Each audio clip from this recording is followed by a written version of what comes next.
Le dirigeant nord-coréen doit assister demain, mercredi, à un défilé militaire géant aux côtés des présidents russes et chinois, Vladimir Poutine et Xi Jinping.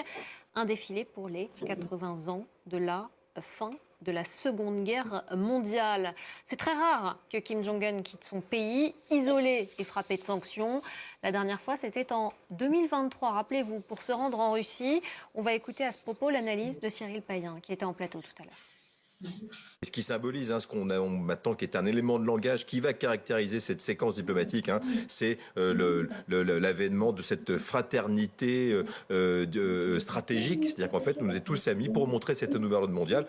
Contre qui? Eh bien, contre l'Occident, contre l'ordre établi, contre les États-Unis. Et nous sommes les champions du multilatéralisme. Donc ça remonétise aussi l'axe du mal, ce qu'on a souvent appelé l'axe du mal, à premier chef le président nord-coréen qui d'un seul coup revient sur les feux de la rampe. Xi Jinping, cette énorme parade militaire qu'on peut imaginer absolument surréaliste, je pense que tout va être utilisé pour montrer au monde cette puissance fondamentale de cet axe chinois, mais flanqué, oui, chez Xi Jinping, ce nouvel empereur, je dirais, rouge, flanqué du dictateur nord-coréen et de Vladimir Poutine, lui-même remonétisé, je le rappelle, puisqu'il s'agit quand même d'un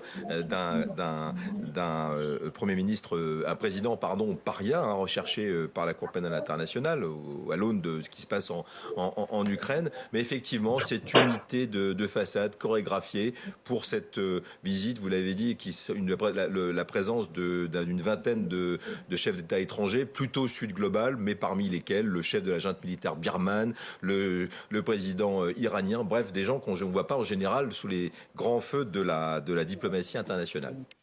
Et enfin, en France, nous